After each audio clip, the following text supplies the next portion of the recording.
नेपाल से एक बार फिर से ऐसी तस्वीर सामने आई है जिसने पूरे देश को हिला कर रख दिया है। जिस इलाके ने सालों पहले एक भयानक प्राकृतिक आपदा का दर्द झेला था, वहां अब एक बार फिर पहाड़, पानी और मलबे ने तबाही मचा दी। सुबह आए भूकंप और उसके बाद हुए हिमस्खलन ने कुछ ही समय में नदियों का रुख बदल कर रख दिया। तेज बहाव अपने साथ सड़कें, पुल, बिजली घर और घरों को बहाता चला गया। कई इलाकों में संपर्क टूट गया और बड़ी संख्या में लोग लापता बताए जा रहे हैं। अब यहाँ सवाल ये उठ रहा है कि इस तबाही की आखिर वजह क्या है। तो चलिए आगे बढ़ते हैं और आपको विस्तार से बताते हैं कि क्या है ये पूरा मामला। दरअसल नेपाल के काठमांडू से करीब 45 किलोमीटर दूर एक ऊंचा पहाड़ है जिसका नाम माउंट लैंगटांग लिरुंग है। इसकी ऊंचाई करीब 7,245 मीटर है और यह पूरा पहाड़ नेपाल के अंदर ही स्थित है। साल 2015 में अप्रैल महीने के मध्य में नेपाल में 7.8 तीव्रता का भयंकर भूकंप आया था। इस भूकंप के कारण पहाड़ के दक्षिणी हिस्से में भारी हिमस्खलन हुआ। हिमस्खलन नीचे ग्लेशियर में गिरा और लैंगटांग गांव पूरी तरह तबाह हो गया। इस घटना में कम से कम 300 लोगों की मौत हो गई थी। उस पुरानी तबाही के 11 साल बाद एक बार फिर से उसी इलाके में भयंकर संकट आ गया है। 26 अगस्त 2026 की सुबह नेपाल के समय के मुताबिक ठीक 8:37 पर चीन की सीमा के पास 4.4 तीव्रता का भूकंप महसूस किया गया। इसी दौरान लैंगटांग पर्वत के उत्तरी हिस्से में एक बहुत बड़ा हिमस्खलन हुआ। हिमस्खलन का मलबा नीचे गिरा और उसने लैंडे खोला नाम की झील का रास्ता रोक दिया। मानसून की वजह से यह झील पहले से ही पानी से भरी हुई थी और साथ ही आपको यहाँ ये भी बता दें कि यह झील चीन की सीमा के पास स्थित है। झील रुकने के कुछ ही समय बाद उसका पानी बाहर निकल गया। मिट्टी, पत्थर और पानी की एक बड़ी लहर त्रिशूली नदी के रास्ते नेपाल में आ गई। सैटेलाइट से मिली तस्वीरों को देखने वाले विशेषज्ञों का भी यही मानना है।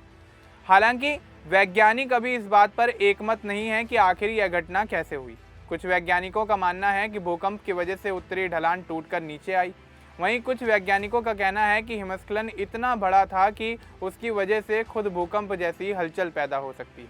अगर भूकंप ही इस हिमस्खलन की वजह था तो इसका मतलब है कि उसने ऐसे पहाड़ को हिला दिया जिसकी बर्फ ग्लोबल वार्मिंग की वजह से पहले से ही कमज़ोर हो चुकी थी। यह घटना मानसून के आखिरी दिनों में हुई जब पहाड़ों की ढलानें बर्फ से ढकी हुई थी। इसके अलावा हिमनदों के पीछे हटने से बनी मिट्टी और पत्थरों की दीवारें पहले से ही पानी से पूरी तरह भीगी हुई थी। ऐसा लगता है कि यह आपदा नेपाल के अंदर मौजूद एक ग्लेशियर से शुरू हुई है, लेकिन इसने यह भी दिखाया कि तिब्बती पठार से सीमा पार आने वाली ग्लेशियर झीलों के फटने, बाढ़ और मिट्टी के ढहने का खतरा लगातार बढ़ रहा है।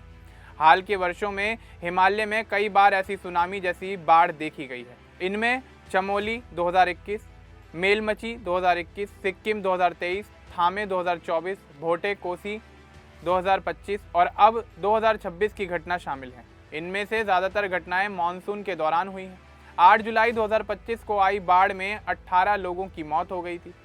इस बाढ़ में नेपाल चीन सीमा की सबसे महत्वपूर्ण चौकी भी बह गई थी। इसके अलावा राजमार्ग, बिजली घर और बिजली की ट्रांसमिशन लाइनें भी टूट गई थी। इनकी मरम्मत अभी हाल ही में शुरू हुई थी। वैज्ञानिकों ने उस बाढ़ की वजह ग्लेशियर के ऊपर बने बड़े तालाबों के आपस में जुड़ने और फिर फटने को बताया था। इससे बड़ी मात्रा में मलबा नदी में आ गया था। उस समय चीन ने नेपाल के स्थानीय अधिकारियों को इस खतरे के बारे में चेतावनी भी दी थी, लेकिन इस साल ऐसी कोई चेतावनी नहीं दी गई। इस बार हिमस्खलन और बाढ़ का शुरुआती स्थान सीमा के बहुत करीब था। मलबे को रसुआ चौकी तक पहुंचने में सिर्फ कुछ ही मिनट लगे। 27 अगस्त 2026 की सुबह तक आधिकारिक तौर पर मृतकों की संख्या 160 से ज़्यादा हो चुकी थी। यह आशंका है कि यह संख्या आगे बढ़कर सैकड़ों तक पहुंच सकती है। रात भर नवलपरासी जिले में नारायणी नदी में करीब 200 किलोमीटर नीचे की तरफ इंसानों और जानवरों के शव के साथ बड़ी मात्रा में मलबा बहता हुआ देखा गया। इस तबाही ने नेपाल को एक बार फिर याद दिलाया कि जलवायु परिवर्तन की वजह से पहाड़ी देशों को कितना बड़ा नुकसान हो सकता है।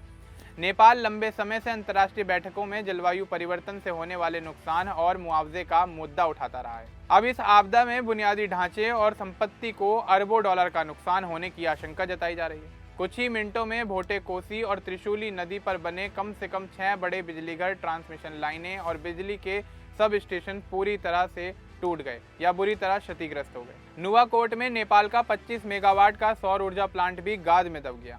निर्माणाधीन कई दूसरी परियोजनाओं को भी भारी नुकसान हुआ। भोटे, कोसी और त्रिशूली नदी पर बने कम से कम 1 दर्जन पुल बह गए। इनमें से कुछ पुल करीब 70 किलोमीटर नीचे की तरफ स्थित थे।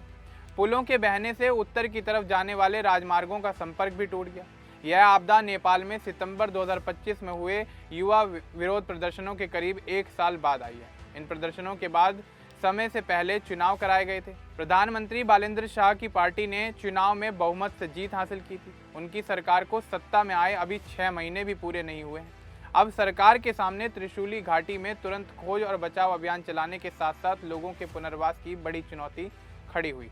नेपाल को भूकंप और जलवायु परिवर्तन से जुड़ी आपदाओं से निपटने के लिए एक मजबूत योजना बनानी होगी। आने वाले समय में इन खतरों के और भी ज़्यादा बढ़ने की आशंका जताई जा रही है। मंगलवार को आई इस बाढ़ के बाद गुरुवार को नेपाल के मौसम और पानी विभाग ने नई चेतावनी जारी की है। विभाग के मुताबिक शुक्रवार को भी 4 प्रांतों के कुछ इलाकों में भारी बारिश का अलर्ट है।